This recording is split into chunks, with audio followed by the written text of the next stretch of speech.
Já, komið sæl aftur og velkomin að Rauðaborðinu. Ég heiti Maríu Lilju og sem endranær eru hjá mér góðir gestir hér við borðið. Verið velkoma Najlaa Attaallah. Najlaa. Najlaa Attaallah. Já. Zara Amad og Mahdya Malik. Verið velkomnar. Ég vona að ég hafi borið rétt fram öll nöfnin, ekki þitt reyndar. Það bara alveg allt í lagi. Það ekki auðvelt nafn til að bara frambúða. Allavega ekki maður er íslenskur eða ekki vanur að heyra það. Nú er maður ekki vanur að sjá konur af erlendum uppruna og ekki múslimakonur í íslensku sjónvarpi. Kannski bara byrjum á þér. Hver er ástæðan fyrir þessu til dæmis?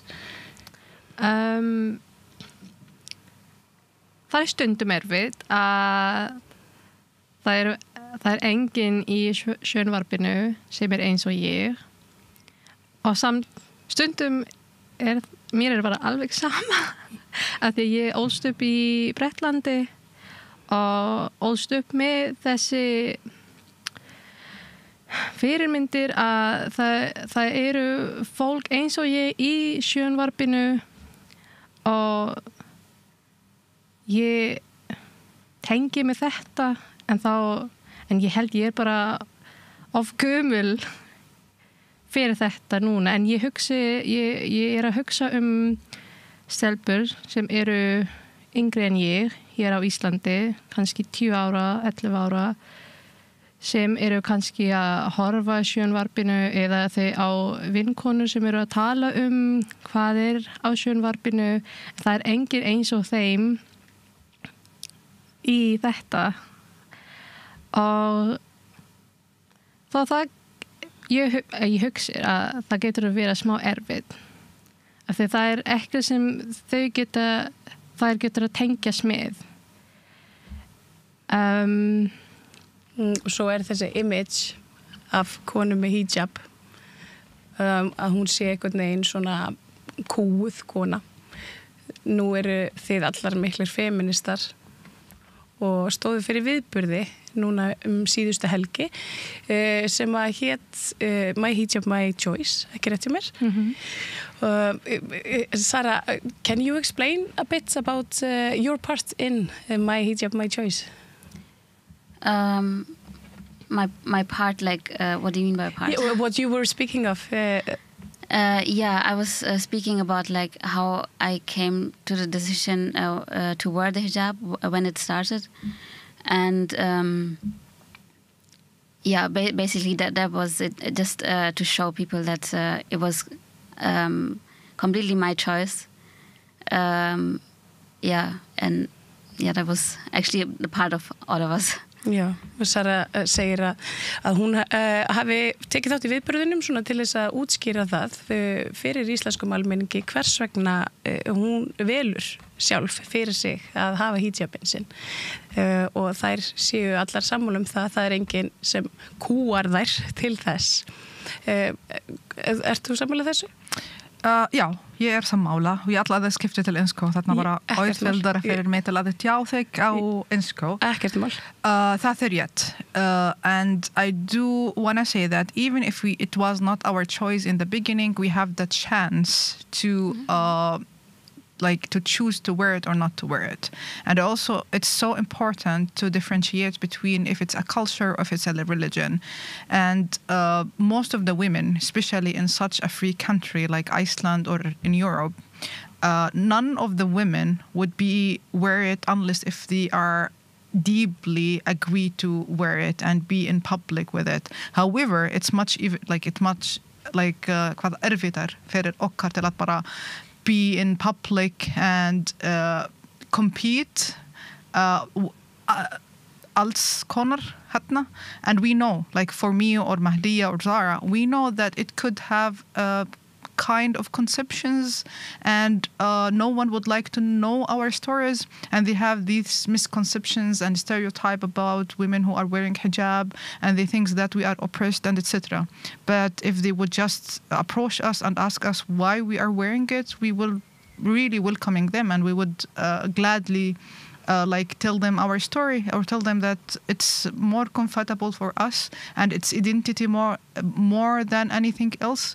So when we are picking to wear hijab, especially when we have the chance to be free as we are in Iceland, then it's for sure not because we are oppressed, not because there are someone at the home are oppressing us. And even if we choose to believe in our faith as like it's a religion, we are wearing it because it's part of our religion. We choose this religion, and we do believe that this religion fit us the most. And I hope that people would stop like attacking us for what we do believe in. Og hún talar mikilvægi þess að gera greinamun á menningu og annars vegar og svo trúfrelsi hins vegar að það sé í rauninni val þeirra kvenna sem að hingað og búa á Vesturlöndum að vera með hijabin eða slæðuna sem að og bera hana sem merki sitt trúfrelsi og frelsi til ákvarðanatöku. Já, það er rétt. We are like quite free to pick like what we want to wear here as any other women in Iceland or in Europe or in any other country. So what makes different if I am a woman who choose to wear a hijab or I would choose to wear anything else?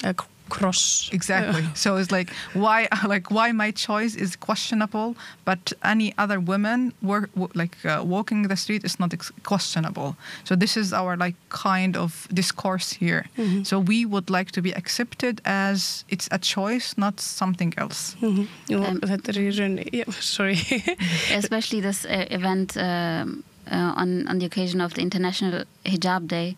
For me personally, it was very significant because I'm a person which has a hard time to express myself, especially in a workplace where you have like breaks in a canteen or like a meal breaks.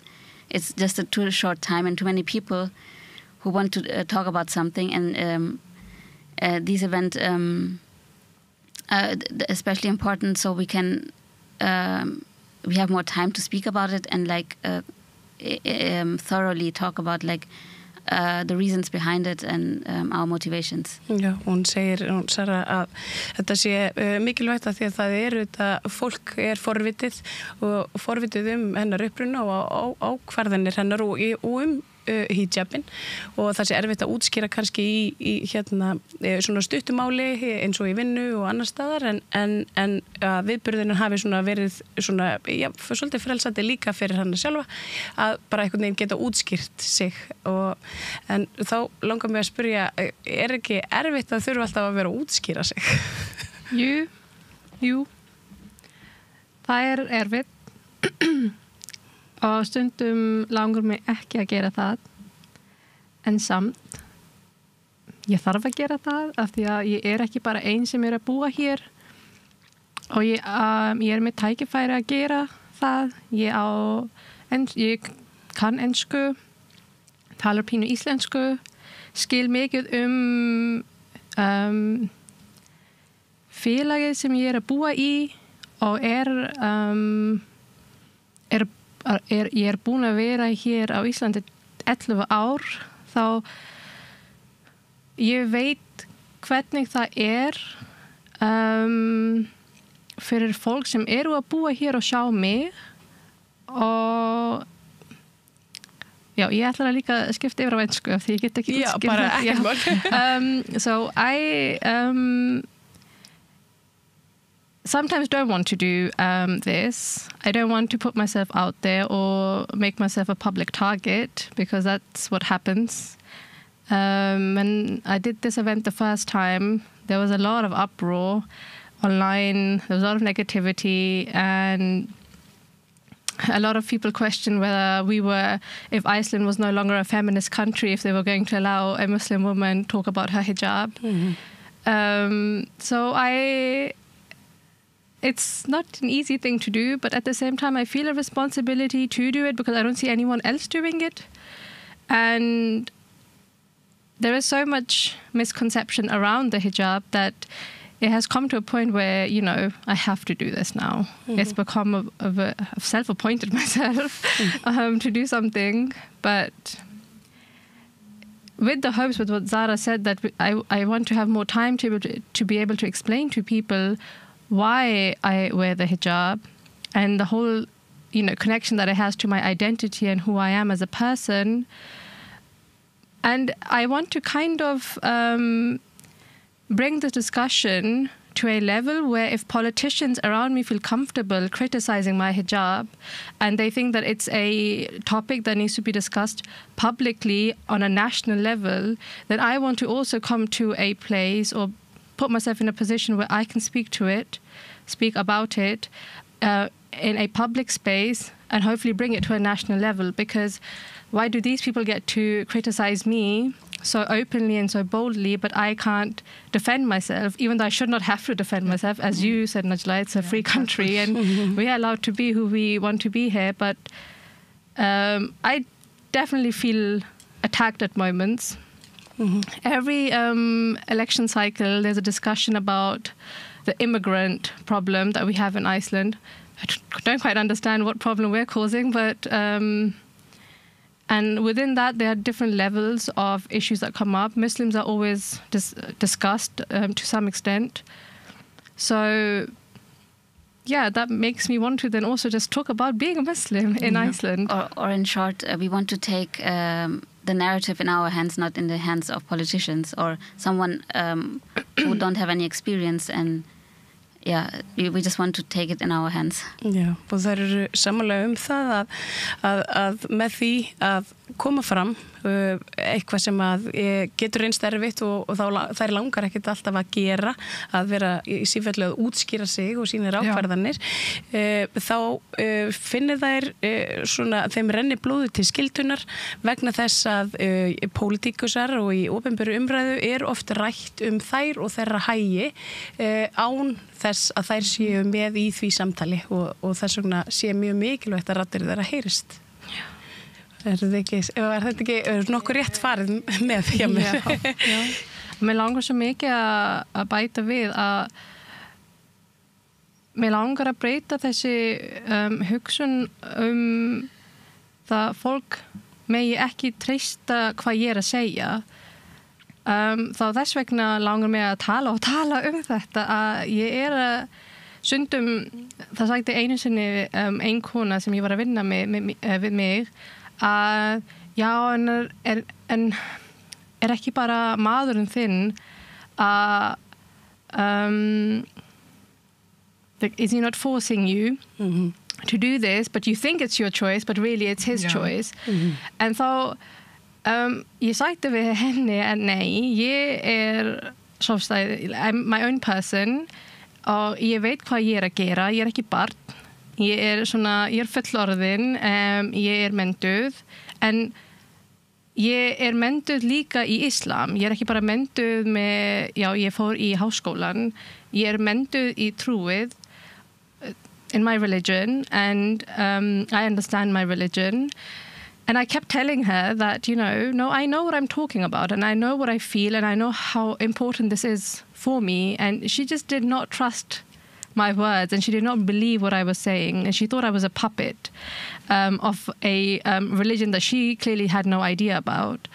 And it comes to a point where sometimes I feel like it doesn't matter how loud or how proudly we will speak about our hijab, people just will not accept that we are actually genuinely talking from our own hearts. Yeah. And we believe that. Má ég pæta fyrir þarna?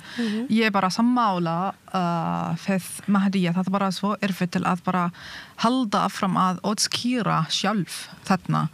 Og what I do feel that people have these conceptions, not only about hijab or Muslims women, but all of the people who are from different backgrounds.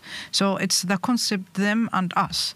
So they put themselves in a category where they have a special characteristic, and they think that everyone else out of this cycle so different, and which is quite weird, because with a free community and a free education that you are access to, you are supposed to have an open mind to different cultures.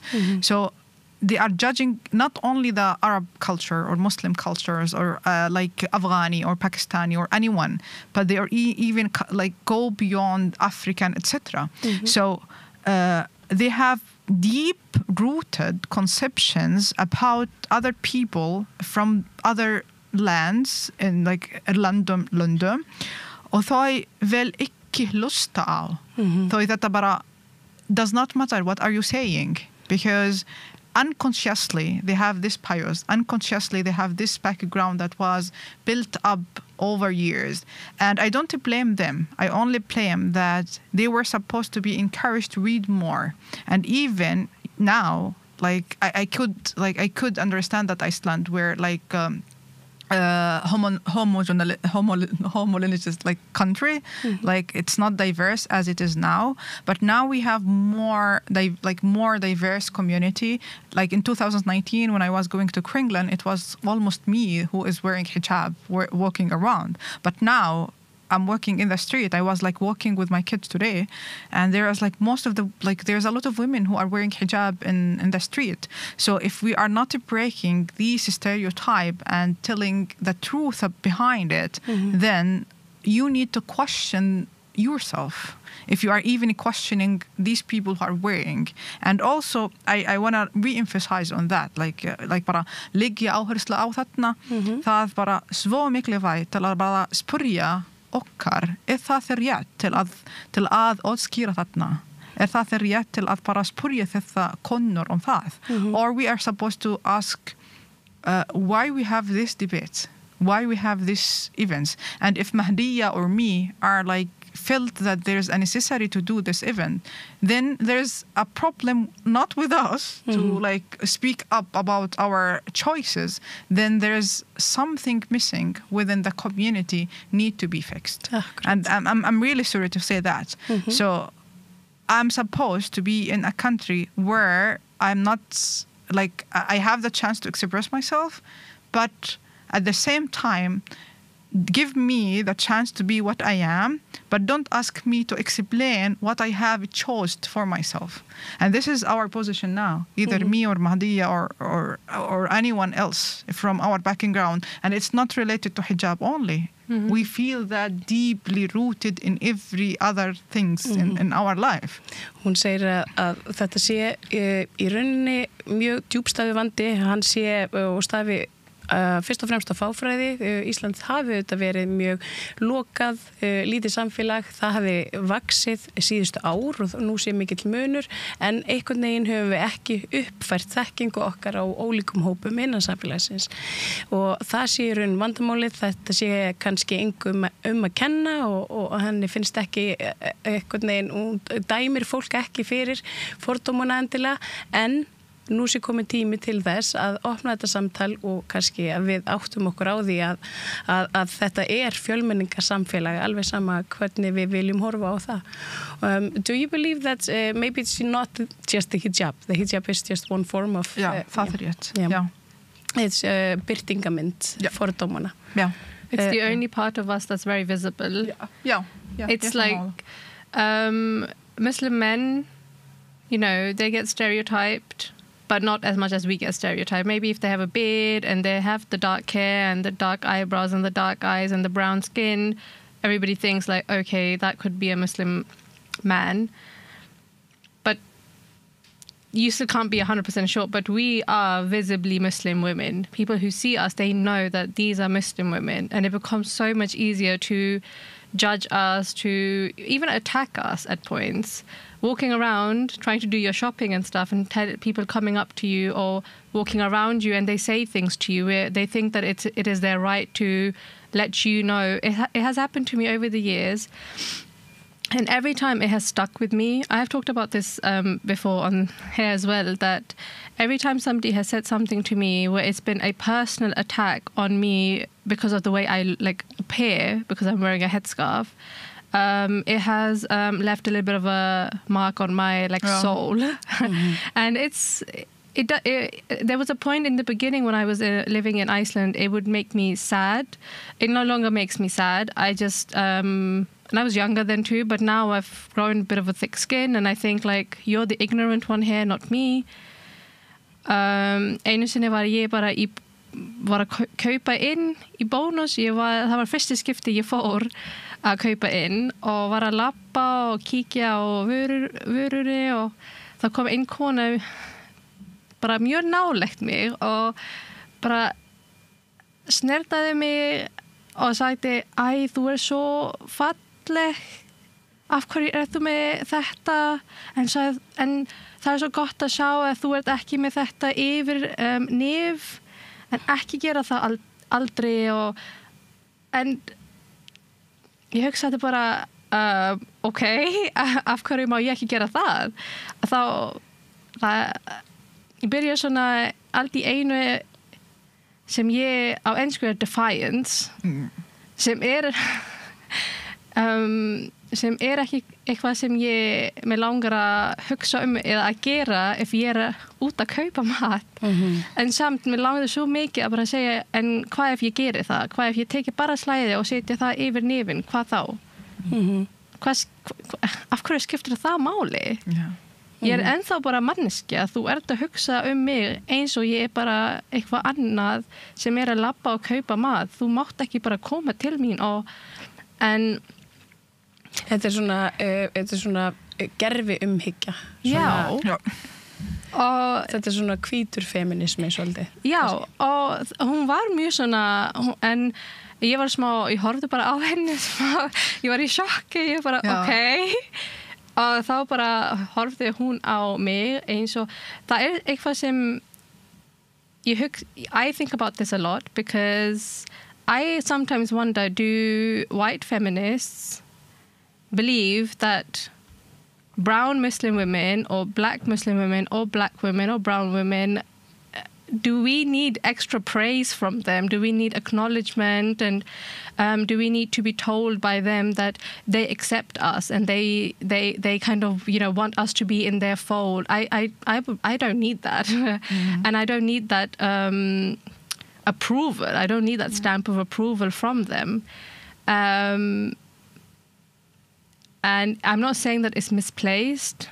It genuinely, I'm sure, comes from a good place, but at times it can be very disrespectful and humiliating that somebody thinks that they need to tell me that I look pretty in my headscarf or that one time, again, I was just shopping and minding my business and I went to the cashier to pay and the girl said that in Iceland you don't have to wear that. And I'm sure you're very sweaty under there. So.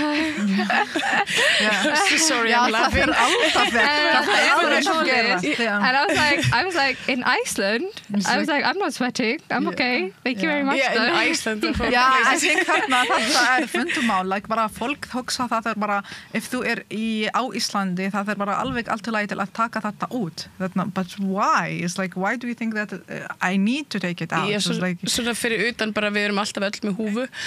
As and also with this comes a lot of assumptions that they think that I don't know my rights here, or I'm not educated enough about the Icelandic system and I don't know how to live my life in Iceland. No, I know how to live my life in Iceland, and you did not bother yourself to ask me first. You have have this assumption that I came from a country where I was oppressed, where I was forced, whereas and I need to be saved, and then by the way I saved myself. No one saved me. I come by myself to Iceland, and then you think that then you have this freedom here that you did not have it in your country. No, I have it in my country. No one forced me.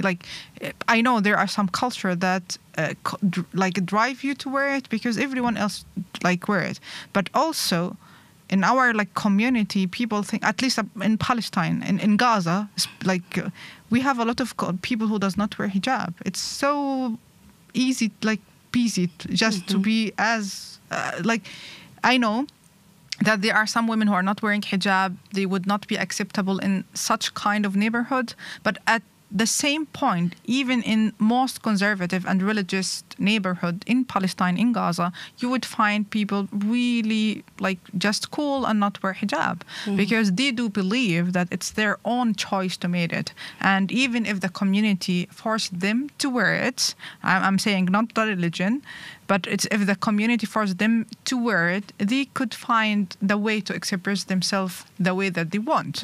Because even we have different way to wear it. We just not like the same that we are wear it. We have different type of hijab, and every woman choose what suit her the most. Og það eru sem sagt sammála að þessar svona gerfi umhyggju.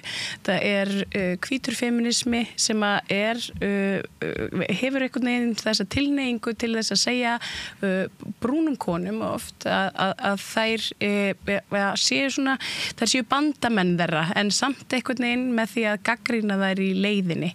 Og þær hafa allar lent í einhverju svona gerfi umhyggju frá íslenskum feministum eða bara feministum almennt sem að eru svona reyna að telja þeim trú að þær þurfi ekki að vera með klútinn sinn, hijabin sinn af því að svoleiðis gerum við ekki í íslensku og Íslandi segi og það af því að og horfi þar að leiðandi á klútinn sem einhvers konar svona kúnartæki en þær eru reynd ekki sammála því og hérna enda sé þetta bara þeirra eigið persónlega val út frá trúarlegum ástæðum.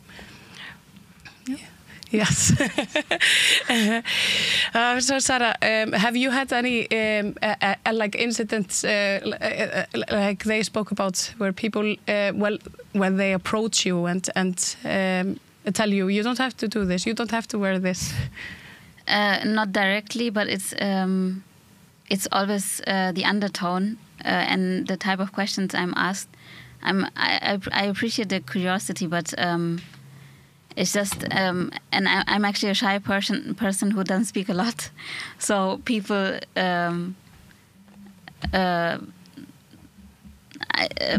think maybe that I'm oppressed or so, but it's not like this, and it's always the undertone of how people ask. But there was one incident when I was working as a master's student at Decode. I was sitting with a friend, and I was because she was asking me about my future plans, and like I was telling her I wish to have kids in future, and a colleague was sitting also on the same table, and he got angry that why am I pushing my friend that she should have kids now? But that wasn't my point actually, but. It's always this narrative which... always this consumption of like we are at home always... making babies and food. Yeah, exactly. That's all we want to do. Yeah. Everyone wants kids. Já, hún sem sagt segir að hérna, og það sé kannski lítið rými gefið fyrir ólíkar konur sem eru með hijab vegna þess að hún persónulega mjög feimin og vegna þess að hún feimin þá taki fólk því sem að hún sé kúið og það ekki raunin, hún bara feimin eins og margir Íslandingar þekkja og eru og það svolítið svona og sem hérna, lætum við þetta í hug með spurninguna, það þetta svo margar ólíkar konur til í veröldinni og þetta svo margir menningar heimar í rauninni, ég meina það til íslam út allan heim samt sem áður þá virðast íslenskir fordómar og svona það sem ég verið að fylgjast með og kannski þessi vestrænu, þeir beinast gegn brúnum konum með hijab frekar og frekar þá konur frá Miðausturlöndum eða Arabíuskaganum. Þið sammála þessu eða þetta verða konur fyrir þessum sömu fordómum? Ég meina ef að ég hvít kona hérna myndi bara ganga í íslam, ég bara einstæð móðir, það engin kall heima að kúa mig myndi fólk hérna myndi það automatist einhvern veginn setja mig í sömu kategóriu og ykkur? Nei, þú verður ekki í sama kategóri eins og ég. Nei. Þú varst með frjáls en þú varst að velja þetta en ef ég var fædd hér og var að tala svona perfekt íslensku og var samt brúnt og með slæði eða hijab ég ekki eins samt og ég sé það ekki bara með konur sem eru brún, það bara með brúnt fólk í svona in general. I feel like it like you said, it has been a homogenous society for a very long time, and I understand that it is a bit odd to maybe suddenly start seeing an influx of people who have a different skin color than you. But I wonder sometimes what gives people the right, or what encourages them to discriminate though, so sometimes so openly.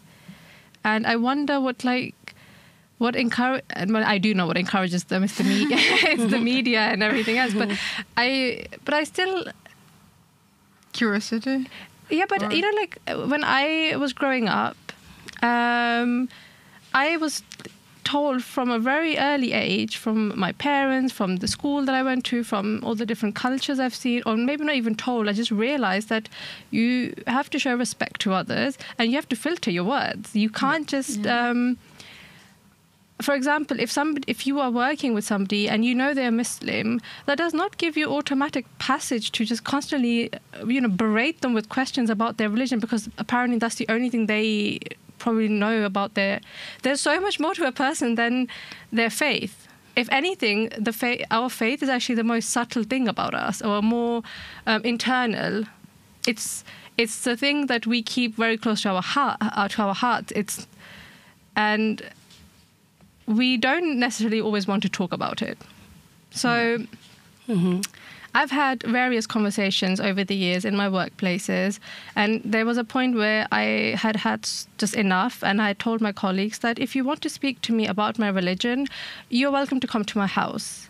But you can't, constantly speak to me about my religion at my workplace, because I don't come to my workplace thinking, today I'm going to educate people about Sharia law, or I'm going to, today I'm going to teach them about all the prophets we believe in, and that's not what I come to work for. I want to come to work and I want to get my job done, and I want to go home. Yeah, and actually, sorry.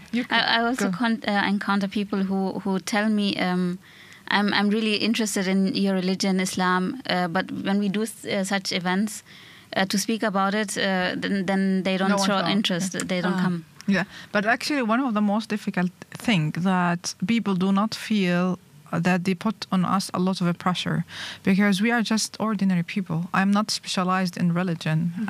Even in Arabic cultures or any other culture, I'm specialized in architecture and gender. And when I received a lot of questions about my religion, even from my friends, I feel so paralyzed, because then I have to do a lot of research, and then I have to be so powerful, and then I am not that good enough to debate. People I do remember myself before 6 years, when I have a discussion with my closer friend, I have to read a lot, and I have even to watch a lot of debater videos, and then by the end I found out that whatever I will come with, it will not convince them, because they have a white-poured vision about my religion, and and they want me, this is what really pissed me off sometimes, that people want me to not be a Muslim. Why you are a Muslim? This is a problem, that they think that this is the bad religion, and my choice to be a Muslim is not the right decision to be in, and we want to save you from that. And then they started to put me under a lot of pressure and a lot of questions, and literally what they are focusing on, that other Muslims also focus on. So you would never ever find someone who have a debate with us without asking us, you were forced to wear hijab. This is one of the point. There's a polygamy in your religion, and then women are inferior and men superior. However, none of these are truth. None of this is quite this is not the truth, and you need to deep and dig inside it, or inheritance right, or everything. And even for us as Muslims, when we have, for example, like if we have an heritage or something, it's not as easy as anyone think. It's like a stakeholder that it would be divided based on the situation of everyone. So it's not as it is like published in the media or how it was the propaganda of the Islam inheritance and etc.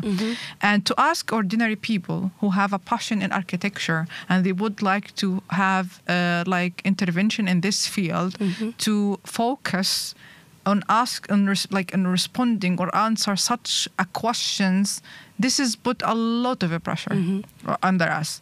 And one point that I would like to add to Mahdya, I will just give you one example why we are not at the same like floor. We were traveling, me and my family, and I'm wearing hijab. My kids and my husband, like my kids have an Islamic passport, and yet I don't have it. So the police officer in one of the countries where I was in transit and in security check, they were asking me, where are you coming from? And then, hvaða ertu frá? I was like, I'm from Iceland. I was like, no, where are you from? It's like, I was insisting. It's like, I'm from Iceland and I'm traveling to Iceland and I live in Iceland. And I was like, no, I'm not asking about that. Where your parents are from? And I was like, why do you want even to know? Like, my destiny, they're not here. Literally. And this would not happen, like, this is not happen with someone else. Even like one really easy example, I was traveling with my friend, she's white and I'm a brown, she's not wearing hijab, I'm wearing hijab. And I was telling her, you are assuming that we are really living in really free countries in Europe, but this is not the truth. And she had been following the steps where I have been asked multiple questions, like everywhere. And then even I am a refugee. So one of the time I traveled with a travel document, it was not recognized even. No. And they were like, what is this? And then she has to go with me to the Avigrisla, and they were like, she was like, the woman, she was insisting, she's like, this is not a passport and you can't leave because this is not a passport. And then I was convincing her that I don't have a passport, this is my passport, this is a travel document. And it's like, why even you are like, they were so attacking you because of your appearance. And my friend, she was there, no one talked with her, no one even checked her passport, no one, and she then believed how we are treated differently. We will never be at the same floor. We hope that we are like doing all of our events so we could just have this message that please see us as you are seeing anyone else in this world.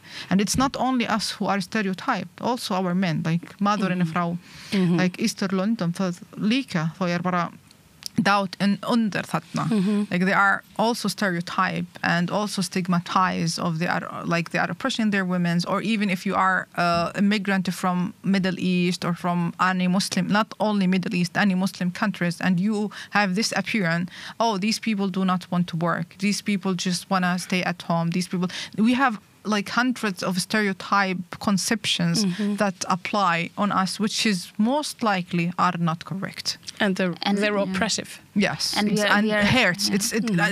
It's really like it makes a scar in your heart that it's hard to be like to get relief of it. And we're just busy trying to break this narrative. Yeah. And we have a hard time then, for example, making friends or so, because first we have to break this narrative before we come to discuss like about other stuff. And I'm personally not bothered by if someone shows curiosity where I'm coming from, but it's always the undertone which is disturbing to us.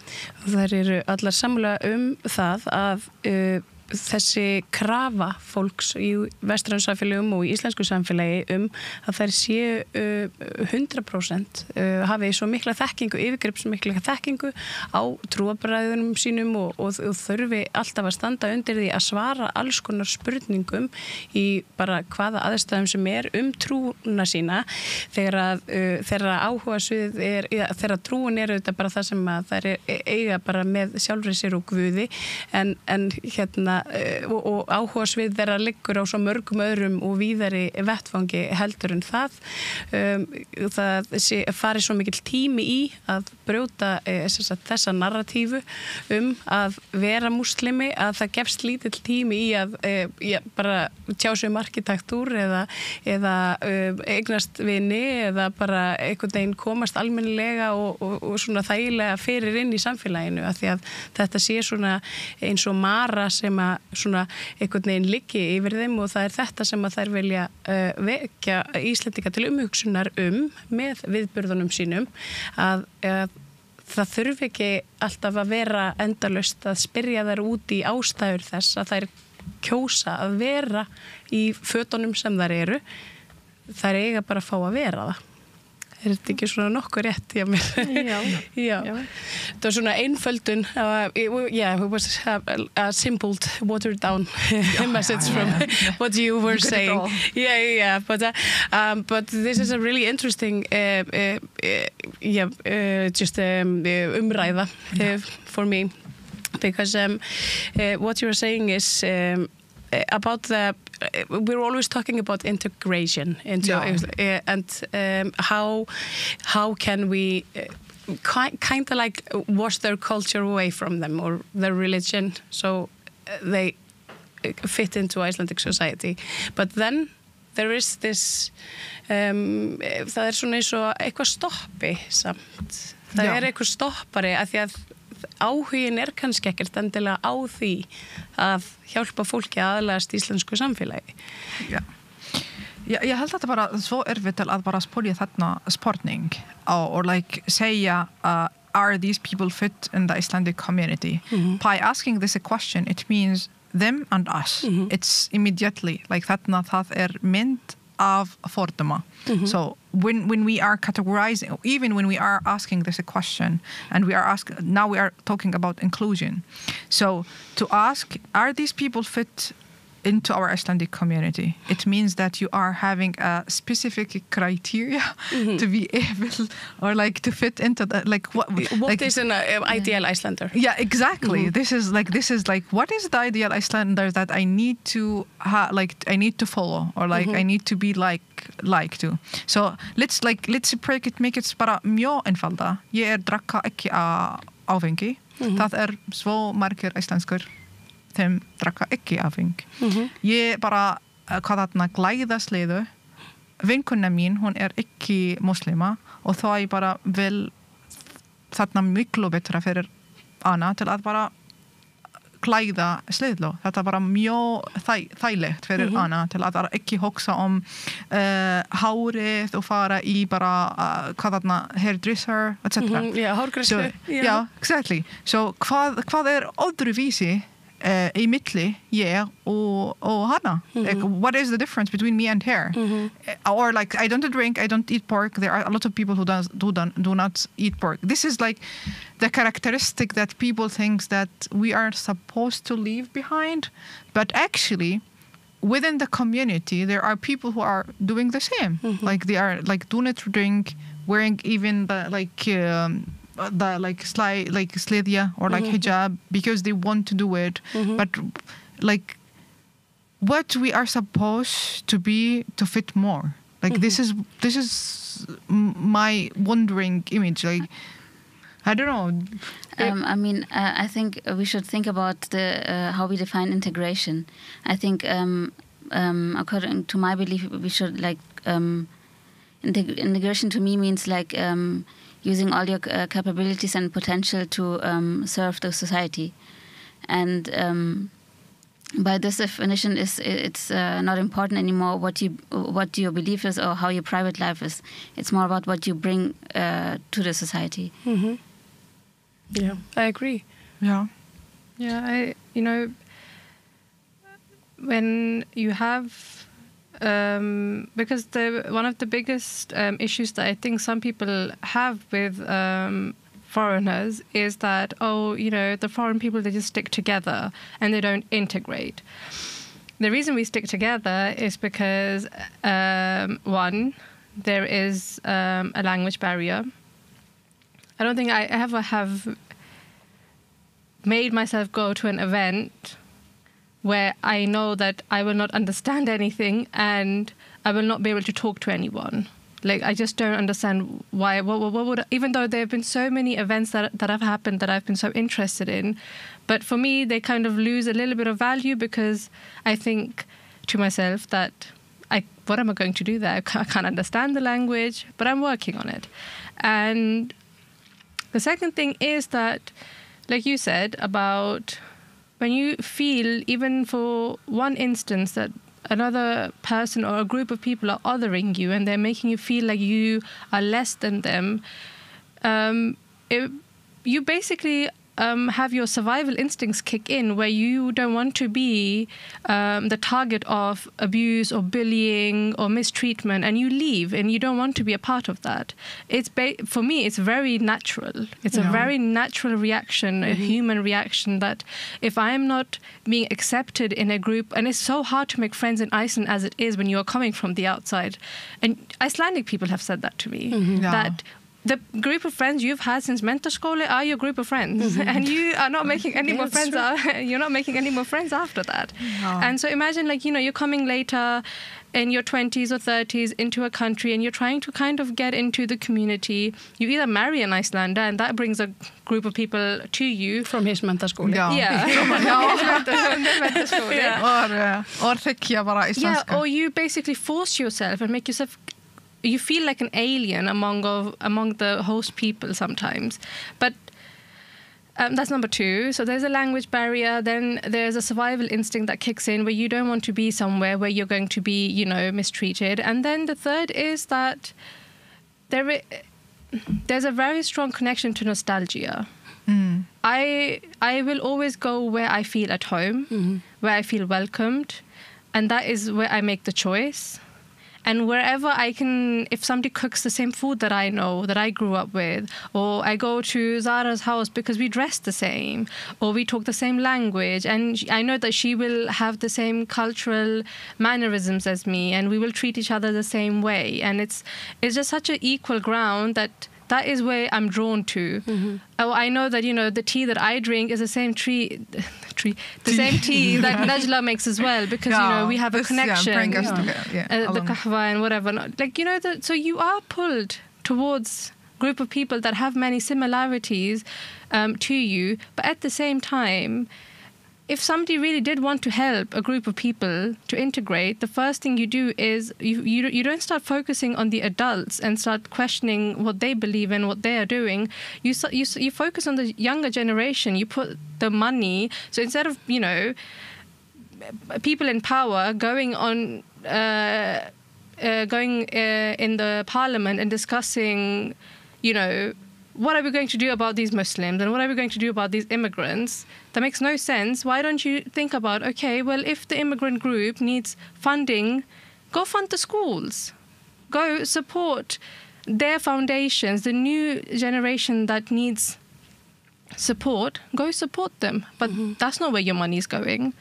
So for me, that's another reason to step away from Icelandic society, because it's hypocritical. And I'm not saying that our societies are not. That's the whole thing behind this, is that when we are stepping away from Icelandic society, within our own societies as well and communities, we also step away from a lot of people. Yeah. A lot of young women, especially young women who are having children, who are in the labor market and working, who are getting an education, who are in higher education, we see the hypocrisy. And we are kind of just creating our own group now. And yes, we are sticking together. It's for these reasons. That from all around us, nobody really wants us to integrate. They either want to use us in whatever way they can, which is, become a poster child for a campaign or something, or they want to use you in the sense that, see, the women are saying that the men are bad, and see, the women are saying that this is bad, and see, the women, they really do need our help. But it's more sophisticated than that, actually. And also, I do agree with Mahdya and most of the points. But it's there's a lot of efforts that we have to do as someone who is not born in Iceland. I would use this term, because if you're born in Iceland, then you have the chance to build connections. But even for the second generation, it's not easy as you could anyone else imagine. It's still there are some barriers, and they have been bullied in schools, and there is a lot of violence that I hope that it will be more talked about in Iceland in the upcoming. The second generation, sorry for cutting. The second generation of immigrants in Iceland. There is actually a study a friend of mine did. She works with Réttur barna á flótta. And they have been looking into the stress that second generation kids face because they have to translate everything for their parents because their parents are so isolated and then the second generation, they don't have the time to go to fótboltaæfing. They don't have the time to do anything because they are at home taking care of adult stuff. And actually it's more than that. It's more than that because like if you would look into the history of immigrant people or like refugees, you would find that they are, even if they have a skilled education, they are mostly in low labor income and they hardly can like provide for the family, and they would like æfing like þarna fótboltaæfingar eða bara tablaæfingar æfingar, þetta bara kostar svo mikið. So instead of spending 60 or 50,000 for one course, especially if you have 3 or 4 kids, then you would prefer to provide something else for the kids. So this is like go beyond. If you would like to dive into this discussion, you would find there are a lot of things that need to be done and need to be funded to raise these, like I will not say the group, but the community that live in Iceland, because I would not say that we are a group. Now, when anyone asks me where you live, I said Iceland, which is your country. Now, yes, I know that I am from Palestine, but my kids born here, like raised here. They came to Iceland when they are only 2 years old. So they have not get to know any other country rather than Iceland. And even when I am trying to explain them to Palestine or Gaza, they have not been to Gaza at all. They don't know streets, neighborhoods, kids, friends. They don't know anything about my own country. So they would consider themselves Icelanders and Palestinians. So the Icelander nationality comes first. And this is where we need to put the emphasis, as Mahdya said, that we bring human resources to this country. And believe me, as refugees or immigrant who someone struggle a lot to find a space in the community, we put a little bit of a pressure for our kids to raise them in the best way. So you would find our kids the best in the schools. They learn the language we invest like our time. I know that for we really invest for 1 year and they're like fluent. Kids are so resilient and clever. And the kids who are like helping their parents to or translate because there were no one to step in to help their parents. So it's not the fault even of none of the it's a societal problem. Exactly. And if I was like, I am quite educated person, and believe me, to learn Icelandic, it's such an effort. Like so far, and it was kind of so hard for me. I know that we are not here to talk about Icelandic language, but I can give you one example. I thought that I will master the language in 2 years. I am so intelligent. I have like a master degree. I finished a diploma in gender, diploma in English, etc. So what is Icelandic language? It will be like that for me. And then the shock where I can 6 years here. After I have been living in Iceland for 6 years, I hardly can go on in samtal. The language needs time that we don't have it. And when we give sometimes, then we have these kind of breaks, because even the system here to have the kids a lot at home. So we have summer break, and we have winter break where you can only take care of the kids. And then you have the pressure that bara tala mother tongue í heim, þarna bara erfitt fyrir barn til að bara tala íslensku í heim, þarna mjög nauðsynlegt fyrir þeirra til bara ala upp með þau mother tongue. And then you have the pressure that you only speak your own language in your home, so the kids can get benefited from it. So all of this pressure, what will make us feel? And on top of it, we need to justify ourselves that we are wearing hijab or wearing like any kind of a clothes.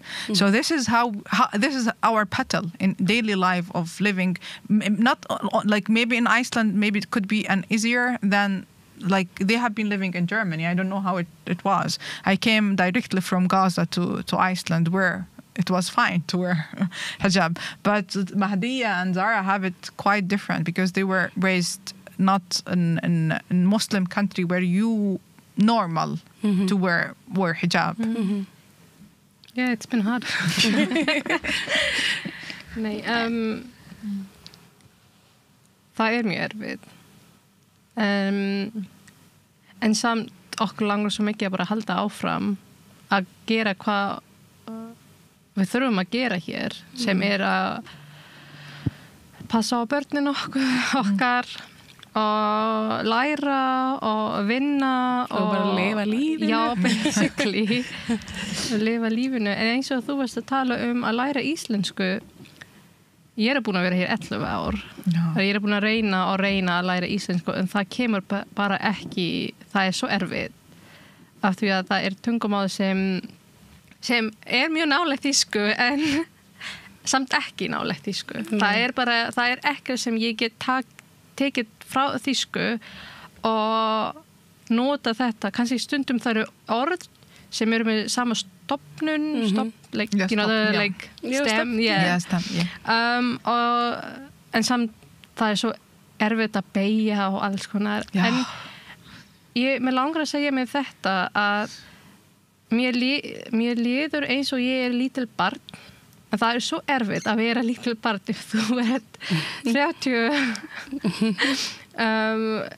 gömul og það mér líður eins og ég bara I feel so just stupid sometimes, and it's such an uncomfortable feeling that at this age I have to feel like this, but I do it, and I never want anyone to appreciate me for it, and I actually don't think that it's very necessary for somebody to say to somebody who is learning Icelandic that, wow, you speak great Icelandic. It's okay to do it as well, of course, like whatever like floats anybody's boat, but I just find I'm so much in my own head about these things. I don't think that anybody realizes that I generally would not care if you told me if I spoke good Icelandic or not. I have my own thoughts around it. I have my own feelings around it. My own battle with it. Yeah. It genuinely feels like a fight at times that I'm trying to... Ja, ég sem mála. En stundum get ég talað svo mikið og talað vel og stundum það bara ég get ekki. Bara eitthvað brain fast. Já. Orðið bara ekki í hausinn. Það bara blank og stundum ég að tala á þýsku og ensku og íslensku og urdu í sama setning af því að það bara svoleiðis. Ég að tala 4 tungumál and instead of somebody saying to me that, oh, you speak great Icelandic, sometimes I just want to hear like, wow, you speak 4 languages? And you're functioning. Wow, you speak 4 languages and you're functioning. I barely speak one. No, and I just want to add point that imagine that we are like, for me, for example, I grow in a community where we are under a blockade and it's not common for us to hear languages. So we are only speaking one language with different dialect in our small community. Oh yeah. Gaza Arabic is very different from other Arabic languages. Já, það rétt. And even í Gaza það bara öðruvísi dialect. So like in one city we don't have the same like Arabic. However, it's really small. But in Iceland, for example, you have like you grow up especially in recent decades, that you like switch between Icelandic and English, that's easy. But we grow up, like for me, I grow up in a community, we are only speak one language. And it's so rare to see someone from abroad, as we are like no one is allowed in. So I started to use the English, however, we have learned the English language since we were really young. But I have started to use the English when I was at like university as a researcher and when I traveled. And then I started to use it more often when I worked in international organization. And believe me, my English was suck. Like I even thought that literally, I'm sorry. I was struggling. When I came to Iceland, I was afraid even to present in English because I thought that I have such bad English. But now it's like, okay, I can present in English. I can't present in Icelandic. So this is where, like, this is our battle in our own community. Different in moving to another community. Og þær eru raunar búin að fara víðan völl en við en hafa verið að tala að það mjög erfitt að aðlagast og blandast íslensku samfélagi þegar það fer þetta mikill tími í líka það að læra tungumálið og ná ekki tjá sig almennilega við fólkið í kringu sig, þurfa endalaust að vera að útskýra sjálfa sig og líka finna fyrir því að alveg sama einhvern veginn hvað sem þær gera, þá til dæmis á flugvöllum ekki litið á þær sem Íslendinga þó þær séu með íslensk gögn og þær sé alltaf verið að spyrja þær að einhverjum spurningum vegna þess hvernig þær líta út og það séu bara mjög rótgrónir fordómar. Svo talaður pólitíkusa sem að einhvern veginn svona skreita sig með svona innflytjendastefnu. Þetta sama fólk það talar að blöndun samfélaga en gera samt ekki neitt til þess að hjálpa samfélagunum og einhvern veginn að aðlagast og börnunum að til dæmis börnum fátækra innflytjenda að taka þátt í íþróttum og öðru og þannig að peningarnir fara kannski ekki endilega á rétta staði og já, það svona þetta svona sem að mjög hröðu máli á íslensku þar sem við vorum að tala en nú ætla ég að fara að hleypa ykkur út að hugsa bara krakkana og svara spurningum forvitir Íslendinga takk kærlega fyrir stelpur að koma og ræða við okkur þið eru alltaf velkomnir á Rauðaborðið Takk fyrir og við kannski fáum að fylgjast með næsta viðburði, næst þegar þeir verða að stað með femíniskan viðburð þá við látum okkur endilega vita og við fáum að flytja á honum fréttir. Takk fyrir. Og tóki við þar meira hér handa við hlýja. Ertu á leið heim úr vinnu? Stilltu á FM 89,1.